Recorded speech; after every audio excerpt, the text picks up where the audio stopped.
Muy buenas noches, Julia. Es un placer poder estar contigo el día de hoy en esta entrevista que hemos buscado ansiosamente y que tenemos el honor de poder cerrar un ciclo increíble de conferencias que hemos llevado a cabo a través de todo este periodo de la pandemia en Monte Sinaí y en la comunidad judía de México. Para nosotros es un gusto poder recibirte, por lo menos a través de este medio, y esperando poder recibirte personalmente a tu próxima visita a México. ¿Cómo te está yendo el día de hoy? El día de hoy voy a tocar madera. Está por ahora bien. Qué Por bueno, qué ahora bueno.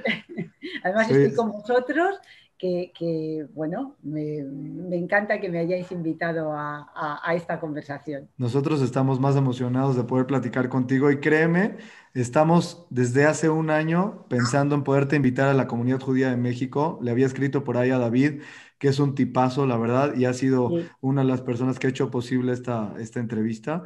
Y esperarte que puedas viajar a México y te vamos a recibir en Monte Sinai, que es tu casa, y vamos a tener muchas el gusto gracias. de poder pasearte y poder platicarte un poco de lo que es la comunidad judía de México. La primera pregunta que te quiero hacer, yo creo que será muy sencilla.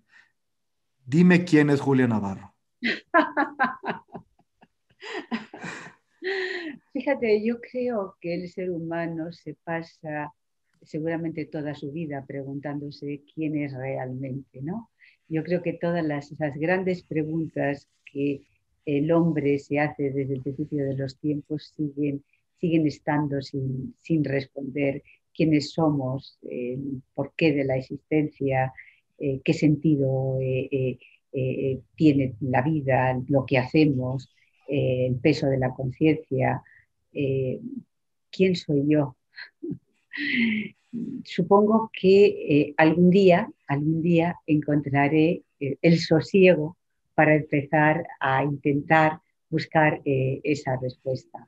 Por ahora, el titular sería que soy una periodista que además es escritora, que además es feminista, que además está comprometida siempre con la tolerancia y con la libertad y con el apoyo siempre a las personas más débiles.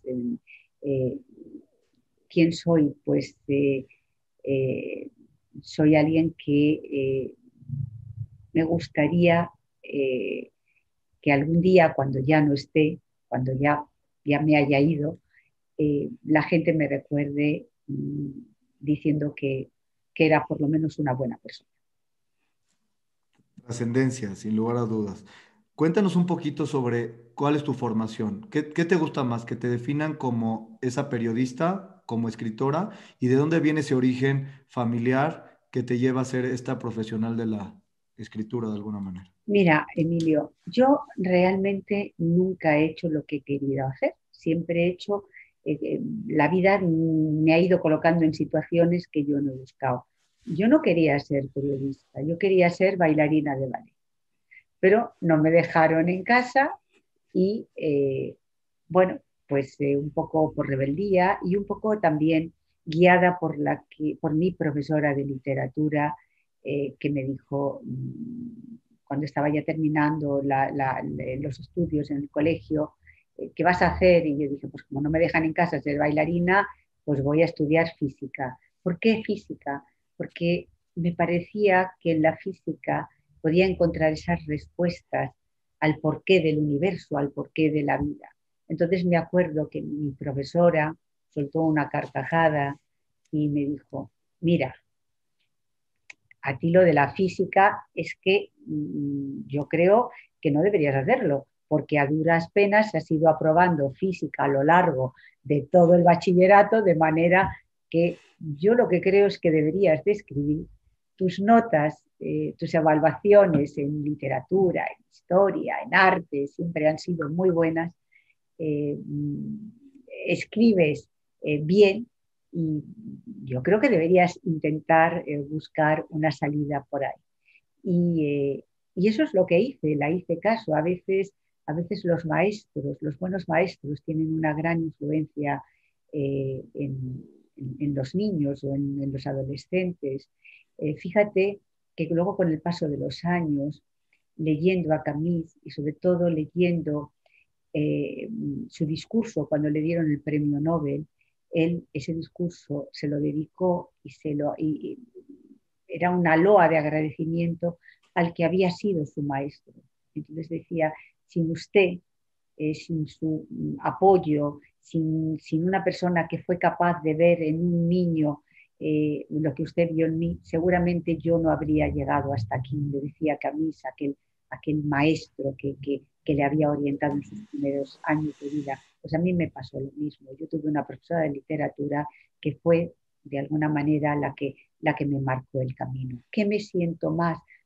Pues mira, Emilio, el periodismo y la literatura son caminos paralelos.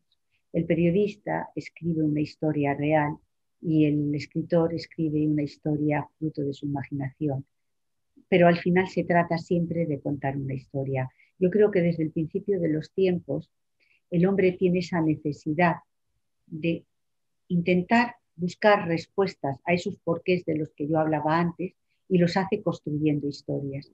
Y otros hombres le escuchaban ahí sentados alrededor del fuego, en la cueva, pues es lo que hemos seguido haciendo, solamente que ahora escribimos esas historias, se convierten en libro y llegan a las mesas de la librería, pero al final siempre se trata de contar una historia en la que podamos reflexionar sobre la esencia del ser humano. Por eso yo escribo. Yo escribo porque hago ese viaje o intento hacer ese viaje al interior del alma humana para buscar respuestas que yo todavía no tengo.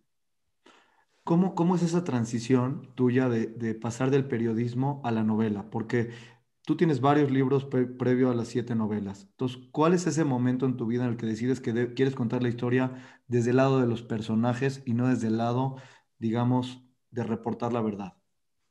Pues ahora voy a decir una cosa que seguro en mi editorial se van a enfadar muchísimo conmigo porque siempre me dicen que no lo diga, pero es que, es que no me gusta mentir. La verdad es que yo llegué al mundo de la novela sin pensarlo. No fue una decisión tomada.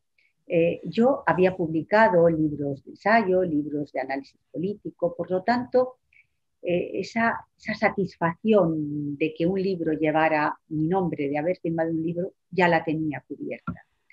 Pero un verano, mi hijo era pequeño, eh, y no sé cómo si tenéis hijos y son igual de pesados que era el mío, pero el mío era pesadísimo. Cuando íbamos a la playa no había manera, o sea, te daba 1 hora, 2 horas, 3 horas, y yo, por favor, Alex, por favor, y no había manera. Y un día, yo siempre me bajaba a la playa con todos los periódicos, y un día ya estaba tan desesperada que no había manera de arrancar a mi hijo de que estuviera jugando allí al lado del mar, que como me había leído todos los periódicos, pero eran como 8 o 9 periódicos ya del derecho y del revés, terminé leyendo los obituarios.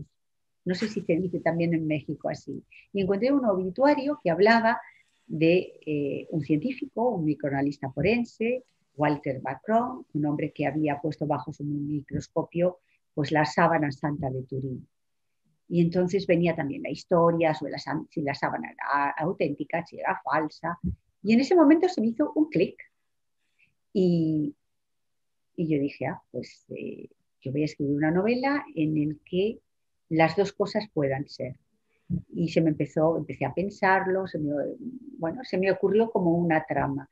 Como era verano, tenía meses de vacaciones por delante, me puse a escribir la novela, la escribí, no sabía si me la iban a publicar, me la publicaron y para sorpresa, desde luego mía, y yo creo que también de la editorial, ellos dirán que no, pero yo te digo que sí, el libro tuvo éxito, se empezó a vender y bueno, pues fue una especie como de regalo que yo sentí que me estaba haciendo la vida.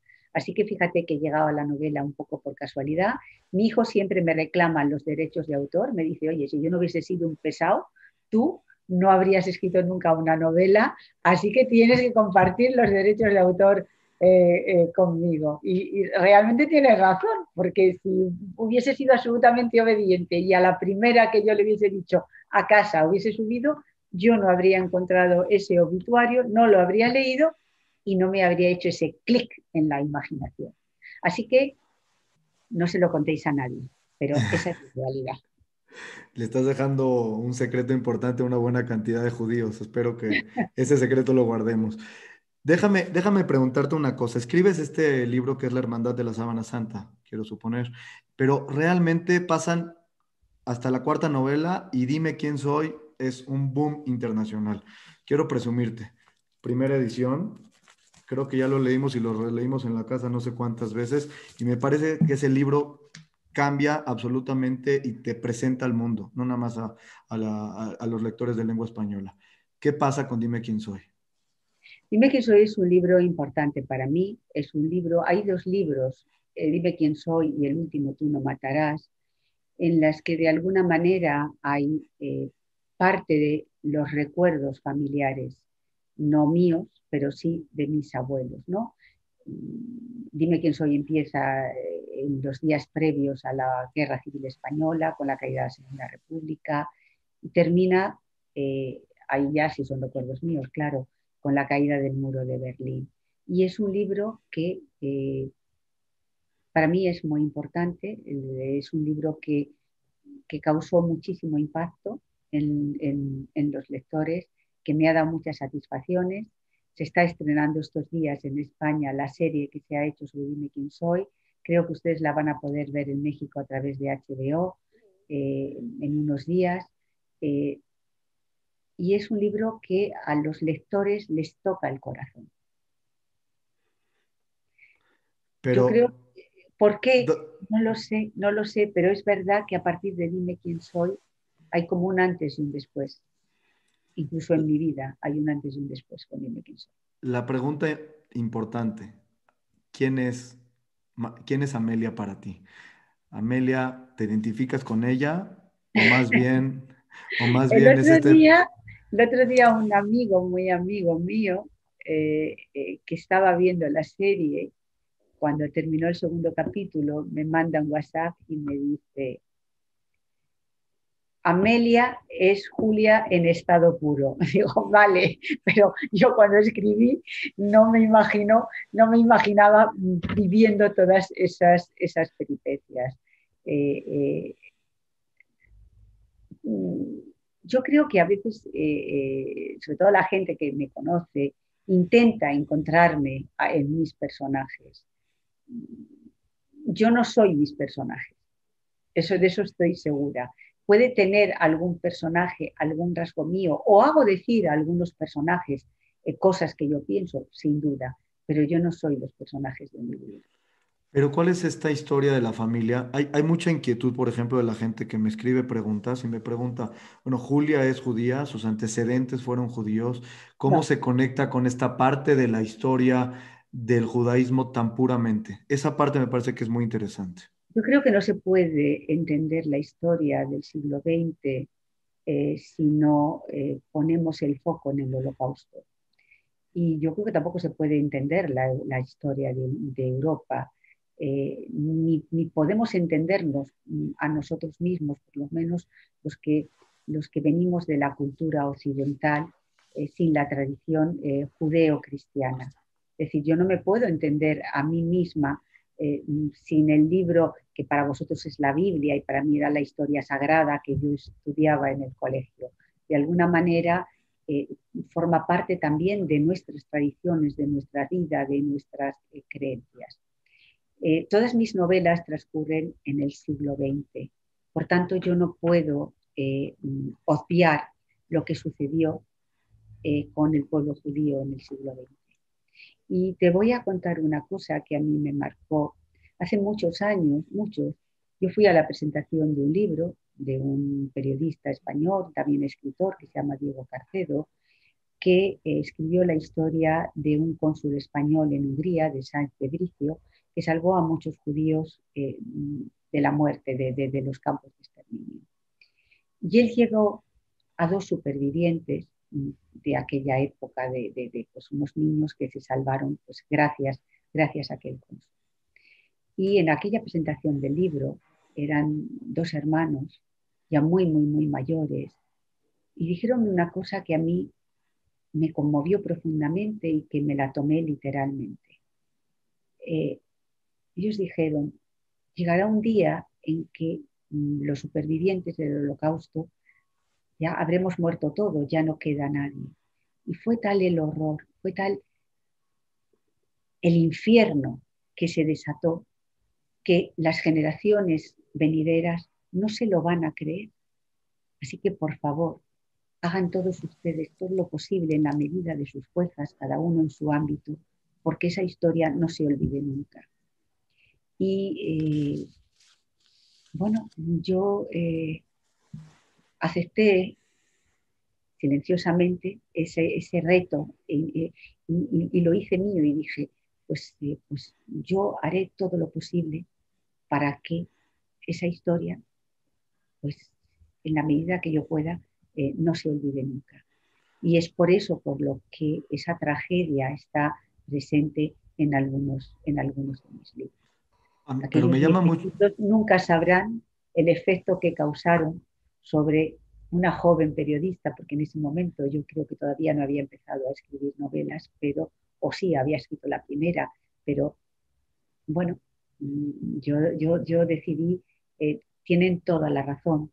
Si no lo seguimos contando, llegará un día en que la gente piense que tamaña bestialidad no pudo suceder.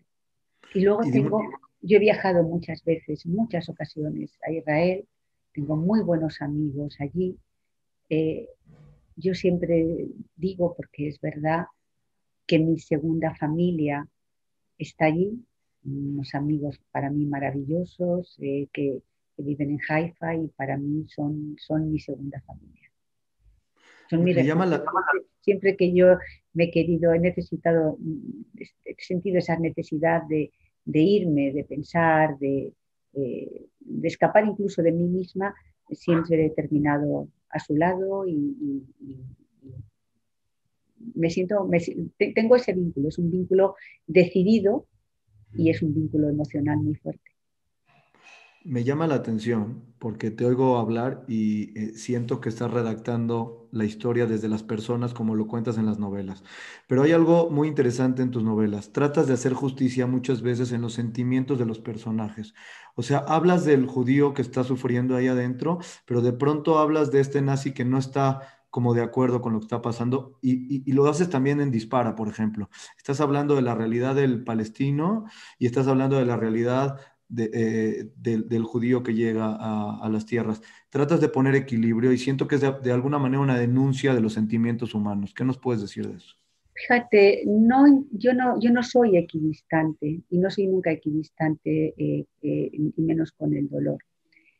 Cuando yo hablo en Dime quién soy, de ese amante que tiene Amelia, que es un oficial médico, cuento, pues hubo una oposición muy pequeñita, muy pequeñita, muy pequeñita a Hitler. Sí, la hubo, sobre todo estaba formada por gente del ámbito democristiano y la hubo. Entonces, bueno, era una manera también de contar esa parte pequeñita de la historia, ¿no? En Dime quién soy es una novela en la que, como yo decía antes, eh, yo no quiero ser equidistante, porque no soy equidistante y tengo absolutamente claro siempre dónde estoy yo. Pero al contar eso era decir, bueno, hubo esa pequeña oposición que no llegó a nada, que no hicieron nada, hubo ese intento de asesinato de aquel militar, de aquel que intentó acabar con Hitler. Yo creo que la historia siempre hay que contarla entera. En cuanto a Dispara, yo, como he dicho antes, he viajado a Israel, he viajado a Palestina, he viajado mucho por allí y he escuchado muchas historias. A mí me gusta siempre escuchar y no intentaba lograr un equilibrio en ese libro. Intentaba contar cómo se siente la gente y cómo vive cada uno eh, lo que le toca vivir y cómo lo vive desde su perspectiva, desde su propia historia, desde sus propias razones. Y eso es lo que hice en Dispara. Y la verdad es que pensé, cuando yo terminé de escribir ese libro, pensé, me voy a quedar sin amigos. Cuando vuelva no me va a hablar nadie, ni los de un lado ni los de otro. Pero luego, afortunadamente, todo el mundo entendió lo que yo quería hacer con ese libro y no me quedé sin amigos. Pero, pero bueno, además yo el problema, creo que también, por lo menos en España, me lo dice mucha gente, cuando he dado charlas, me dicen, oiga, ahora entiendo mucho mejor el problema de Oriente Medio, porque hay mucha gente que piensa, mm, bueno, que tienen la imagen de enchufar la televisión y ver siempre atentado de no sé qué, el ejército hace no sé cuántos, eh, pero no tienen el porqué de la historia, el cómo se ha llegado hasta aquí. Y hay muchas personas, sobre todo en mi país, que me dicen, ahora entiendo cómo se ha llegado hasta aquí, lo que ha pasado. Y eso de alguna manera es lo que yo siempre intento meterme en la piel de los personajes, no de todos, ¿eh? Porque hay algunos que son odiosos y esos no, pero sí en la piel en la piel de los personajes. Desde mi perspectiva, Dispara es un libro obligado para leer a la primera persona que vaya a conocer Israel. Tiene que leer ese libro para poder saber a dónde se va a parar. Pero hay algo que me llama mucho la atención, inclusive yo siendo judío y muchos del público que leemos mucha de la parte de nuestra historia, logras entrelazar magníficamente la historia de los judíos ashkenazim, los que vienen de Europa, los sefaradim, los que vienen inclusive, los que vivían ya en Jerusalén en esa época, y logras descifrarla, integrarla de una manera muy clara de los hechos para poder entender cuál es el antes y el después de la historia. ¿Cómo haces para involucrarte tanto y a profundidad en los espacios, en las personas, en las familias? Porque como te decía antes, he viajado mucho en esa zona y he escuchado muchas historias. He escuchado muchas historias en uno y en otro lado. Y de alguna manera, después de tantos y tantos años de viajar por esa zona en Oriente Medio, eh, sentía que tenía que escribir ese libro. Y es lo que hice. Con mucho miedo, con mucho temor, con miedo porque pensaba, eh, es un libro que no se va a entender, porque vivimos una sociedad siempre muy polarizada, en la que no hay matices, en la que estás conmigo, estás contra mí. Y yo no me canso de decir, cuando me preguntan por el problema que existe en Oriente Medio, eh, que yo creo que judíos y palestinos al final están condenados a entenderse, que Israel tiene derecho a estar donde está, pero que los palestinos también tienen derecho a ocupar una parcela de ese territorio y que por tanto les guste o no les guste o se terminan aniquilando unos a otros o tendrán que aprender a vivir. Y yo soy de las que apuestan por ayudar a, a que aprendan a vivir, en vez de a dividir más, pues apostar por eso, apostar por la paz, apostar por la convivencia. Apostar por la vida, Creo que ningún vivir. pueblo, claro, porque ningún pueblo puede aniquilar a otro pueblo. Entonces, es difícil, sí, hay muchísimas heridas, sí, han derramado muchísima sangre, sí, eh, eh, pero habrá un día que alguien se siente y diga, no podemos seguir así. Nosotros ya no nos podemos perdonar, pero vamos a construir una sociedad donde nuestros hijos se puedan mirar a la cara y puedan jugar juntos.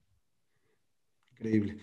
Hablemos sobre el fondo de las historias que escribes en las novelas. A mí me parece que tienes una cuestión que denuncia de alguna manera y hablas mucho de la libertad. Me parece que uno de los grandes himnos que tienen las novelas tuyas es hablar de la libertad. Lo expresas de diferentes maneras, libertad de expresión, libertad de prensa, libertad de desplazamiento.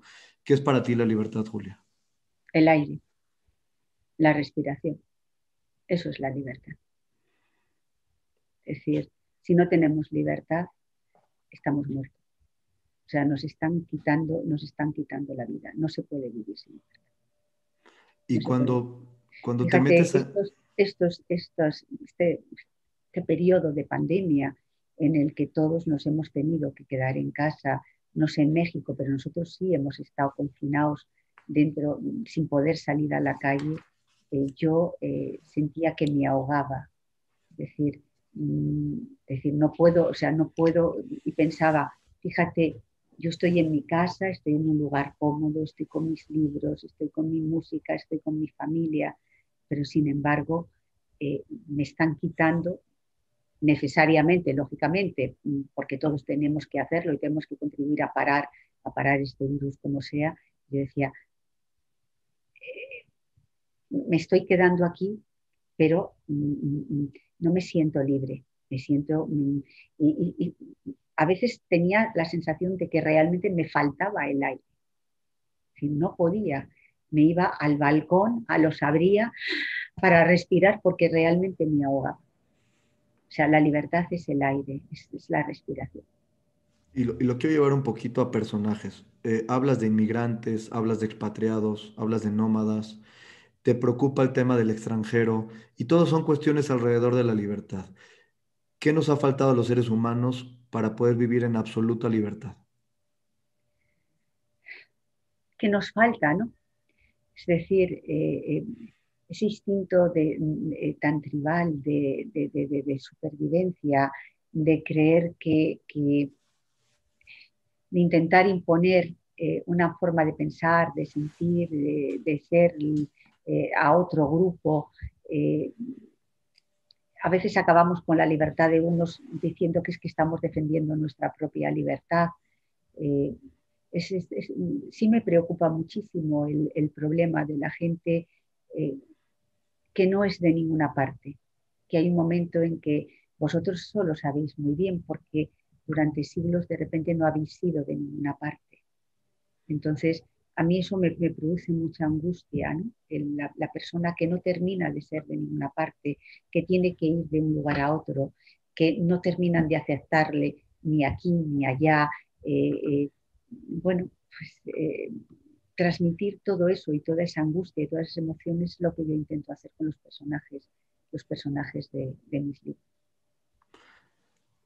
Hablas de las mujeres, denuncias la situación de la vida de las mujeres y son fundamentales, pero particularmente en la historia de un canalla es una denuncia pública de varios hechos que quieres hacer notar. ¿Cuál era el sentido de escribir La esa historia de novela? un canalla es poner un espejo a la sociedad en la que estamos viviendo. La sociedad de la comunicación en la que todos creemos que estamos más informados que nunca y sin embargo yo creo que estamos más desinformados que nunca. El exceso de información a veces conduce a la desinformación.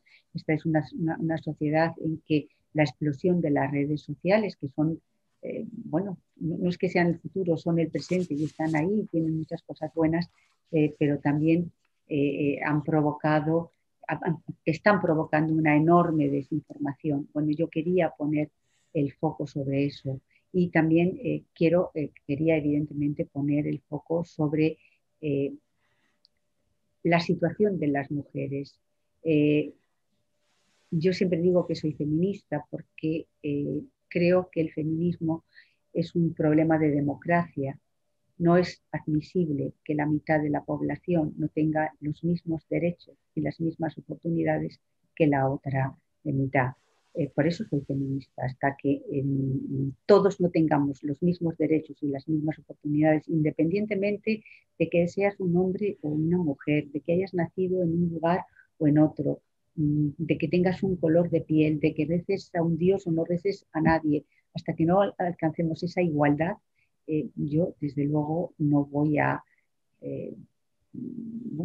hacer todo lo que pueda en esa lucha. Y en el caso de la lucha de las mujeres, me parece fundamental. Es que me resulta intolerable, absolutamente intolerable, que la mitad de la población crea que tiene más derechos que la otra mitad. Me resulta intolerable que a las mujeres siempre se nos exija un plus para llegar cualquier ámbito, ya sea profesional, político, empresarial. Nosotras siempre tenemos que demostrar que realmente estamos ahí porque nos lo merecemos. Y sin embargo, no hay ningún hombre que tenga que demostrar que está ahí porque se lo merezca. Parece que tienen, bueno, esa posibilidad de menganito llega hasta aquí por estas cualidades, tal, no sé qué, pero a nosotras además se nos exige siempre un plus más y eso me parece terriblemente injusto. ¿Crees que lograste la denuncia con el libro y si viste que haya habido cambios a través de la novela? Mira, yo soy un poco escéptica sobre la condición humana, porque cuando tú analizas lo que es la historia, cuanto más historia lees, te das cuenta de que el hombre es igual a sí mismo desde el principio de los tiempos. Es decir, en el ser humano siguen anidando las mismas pasiones y los mismos sentimientos. El odio, el amor, la ira, la templanza, la generosidad, la avaricia. Es decir, estamos hechos de unos componentes que, bueno, se compensan los unos con los otros, pero realmente la condición humana es la que es. Yo creo de todas maneras que a través de la cultura, que a través de la comunicación, que a través del conocimiento, logramos ir puliéndonos poco a poco y pulir todas esas aristas desagradables que hay dentro de nosotros. Quiero creer que el hombre del siglo XXI pues, será un poco mejor que el hombre del siglo XX y que el hombre del siglo XX es un poco mejor que el hombre del XIX, pero al final quizás somos mejores porque nos vamos dotando de reglas de civilización que nos van haciendo que no podamos traspasar ciertos límites, pero no sé si hemos cambiado tanto en el transcurso de la historia. Julia, tienes una denuncia muy clara, por ejemplo, con el tema del antisemitismo y cualquier tipo Sí, de odio, y lo sí, tienes muy claro. Y quiero recordar una frase muy interesante que dijo el rabino Jonathan Sachs, fallecido hace un mes. Dijo, el odio que empieza con los judíos nunca acaba con los judíos.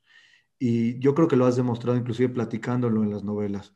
¿Qué piensas de esta nueva oleada de xenofobia, de antisemitismo que se ha empezado a dar, por ejemplo, en Europa? pues es absolutamente es muy preocupante y a mí me resulta muy doloroso, ¿no? Que en un continente en el que presumimos de una civilización haya estos rasgos absolutamente xenófobos. Y creo que hay una responsabilidad de todos de acabar con esto. O sea, no se puede ser eh, no ya mínimamente comprensivo, es que no se puede tolerar que haya el más mínimo rasgo de antisemitismo, hay que cortarlo absolutamente de raíz. Y creo que los políticos en ese sentido tienen que buscar los instrumentos para cortar lo que está pasando. Esta ola xenófoba y esta ola antisemítica eh, mezclada con la crisis económica, mezclada con la pandemia, me parece que es una especie como de bomba que está ahí, que no sabes cuándo va a estallar. Yo creo que no se puede ser mínimamente ni condescendiente, ni buscarle explicación a por qué alguien de repente entra en una sinagoga y mata a 4, o por qué alguien entra en una discoteca y mata a 200. Es decir,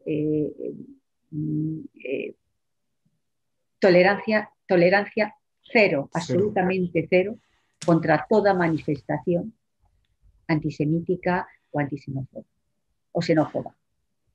Como decimos en México, se juntó el hambre con las ganas de comer y ahora que estamos ante un coronavirus donde si ves las personas que lo hacen con gente de ojos rasgados, está siendo atacada en diferentes lugares o gente que quizás trabaja en el sector de médico y que está salvando gente, es rechazada por sus familias o amigos en diferentes espacios. se nos está juntando una nueva dinámica de agresión humana. Sobre eso se va a escribir en el futuro.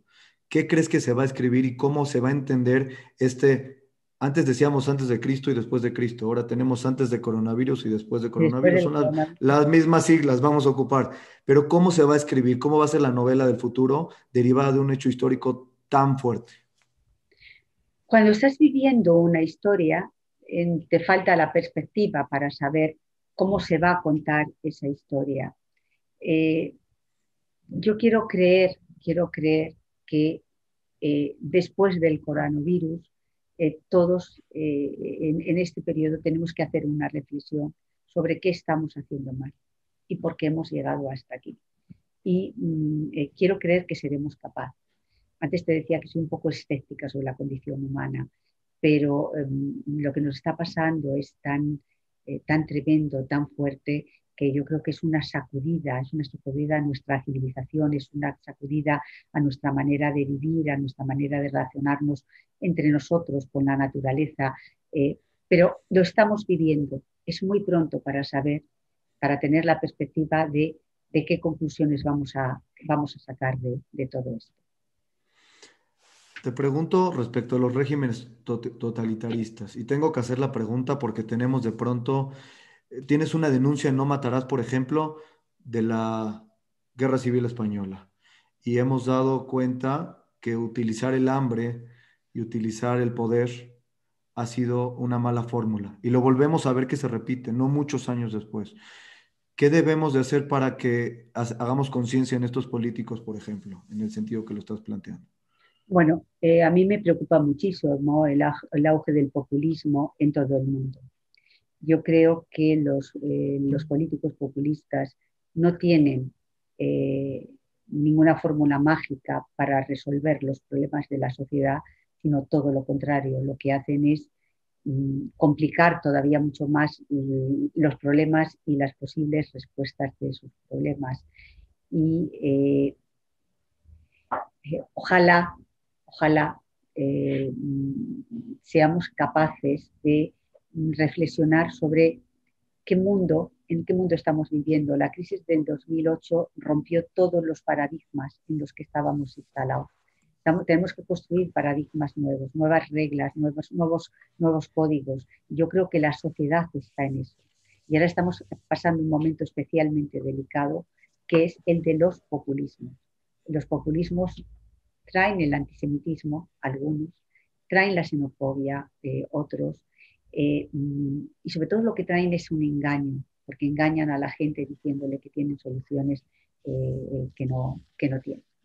Eh, ¿Seremos capaces de sacar una reflexión de todo lo que nos está pasando? Pues la verdad es que no lo sé, Emilio, ojalá, pero creo que nos hace falta, como decía antes, una perspectiva para poder digerir todo esto que nos está pasando en estos momentos. Preguntas muy rápidas. Julia, ¿qué estás leyendo en este momento tú? Pues mira, estoy releyendo El Quijote. El Quijote siempre lo tengo en mi mesa de trabajo y en momentos especiales, en momentos de confusión, en momentos tan complicados como estos, El Quijote para mí es una lectura que me acompaña, que siempre me enseña algo. De manera que estoy una vez más releyendo el Quijote. Lo releo de una forma anárquica, o sea, de repente un día abro una página y empiezo pues yo qué sé, por la página 200 y otro día, pero estoy con la relectura de los clásicos, estoy con la lectura del Quijote. Y preguntas muy rápidas, si quieres 10 segundos en cada respuesta. ¿Qué prefieres leer, ficción o no ficción? Bueno, perdón, y también acabo de terminar de leer un libro que recomiendo a todo el mundo, que es En la línea de fuego de Arturo Pérez Reverte, que es un Ah, libro sobre nuestra guerra civil y es un libro que recomiendo. Así que entre Arturo y la relectura del Quijote es como he pasado esta última semana. muy bien. Perdón. ¿Qué prefieres leer, ficción o no ficción? Normalmente cuando estoy escribiendo novela prefiero leer siempre no ficción, pero de vez en cuando sí leo algún libro. Hay libros que uno no tiene más remedio que leer, ¿no? Porque bueno, y por ejemplo el libro de Arturo a mí me parecía que era necesario en estos momentos, que todo el mundo habla de él, que es un fenómeno literario, pues yo no puedo, no quiero mantenerme al margen de lo que leen los demás y lo que en un momento determinado interesa a la sociedad. ¿Qué prefieres hacer? ¿Leer varios libros simultáneamente o ir de fondo con un libro? No, voy de fondo con un libro, pero a veces ese libro lo acompaño, como decía, con una lectura de un clásico que ya he leído, como es El Quijote, ¿no? O sea, yo puedo El Quijote es un libro que está encima de la mesa, de mi mesa de trabajo, y es un libro que yo releo constantemente. De- Entonces, puedo estar leyendo en la línea de fuego de Arturo Pérez Reverte, pero al mismo tiempo pues a lo mejor estoy una hora releyendo el Quijote. La última pregunta, Julia. La patria de los judíos han sido los libros. La literatura judía es amplia y vasta. Hay algunos libros que seguramente has leído y seguramente otros cuantos que quisieras poder leer y no has podido tener la oportunidad o no los has podido acercar a tu idioma. ¿Qué te gustaría aprender de la parte de judaísmo? Pues la verdad es que yo tengo una enorme siempre curiosidad por conocer todo aquello que no conozco y siempre procuro leer sobre todo historia, ¿no? Eh, Hace poco, mira, leí un libro que me encantó, que era El amor de la señora Rothschild, en el que contaba la historia de los Rothschild, que me pareció un libro absolutamente delicioso y que aprendí muchísimas cosas. El libro lo leí como hace como un mes y me encantó. Me encantó no tanto por cómo contaba, cómo se había hecho la fortuna de los Rothschild, sino por esa descripción de ese mundo en el que les tocó vivir a las primeras personas o a aquellos hombres y a aquellas mujeres que dieron lugar pues, a esa familia que ha sido tan importante en la historia de Europa. Y me parece un libro absolutamente delicioso en el que aprendí, pero muchísimo, pero eh, el modo de vida, el día a día, eh, las comidas, eh, lo que era importante en una familia. Esas son las cosas que a mí me gustan, de las que me gusta aprender. ¿Subrayas cuando estás sobre un libro que te interesa? ¿Marcas o tomas resumen sobre algo que te pareció Pues relevante? mira, hago una cosa que es absurda y es que doblo un poquito la página de algo que me ha interesado y luego veo los libros y digo, pues este libro al final están casi todas las páginas dobladas. No, no escribo sobre las...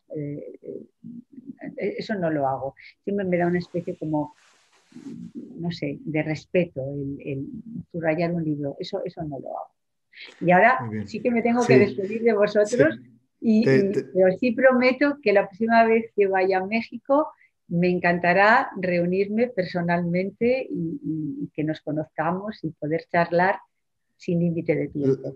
Largo y tendido. Te dejo nada más para que des un mensaje final a la comunidad y por el cierre de este periodo de webinars que hemos llevado a cabo muy exitosos, que tuvimos el honor de tenerte como invitada para el cierre y tu último comentario a toda la comunidad.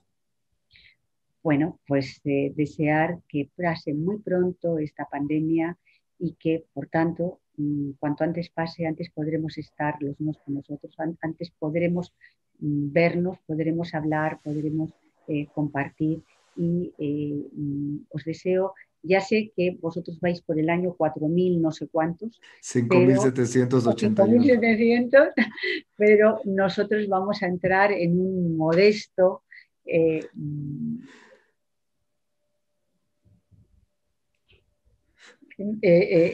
año 21, entonces 2021, entonces os deseo todo lo mejor para este año que nosotros vamos a empezar, que vosotros ya habéis empezado vuestro año, pero que sea un año de paz, que sea un año de felicidad, que sea un año de reencuentros y que en esos reencuentros, en alguno de ellos, pueda estar con vosotros en México. Gracias. Muchísimas gracias, que estés muy bien. Gracias por tu participación, Julia. Gracias a ti, Emilio. Y agradecerte, está todo el equipo aquí que seguramente te querrá decir adiós y Muchísimas especialmente gracias. No, muchas quiero... gracias a vosotros y nos vemos en Excelente. México. Y nos vemos en Primero México Dios. cuando nos pongamos todos la vacuna. Oye, Julia, Pronto y Julia, primero Dios. Gracias. Julia, muchas gracias, Gracias, cuídate. Emilio. Muchas gracias.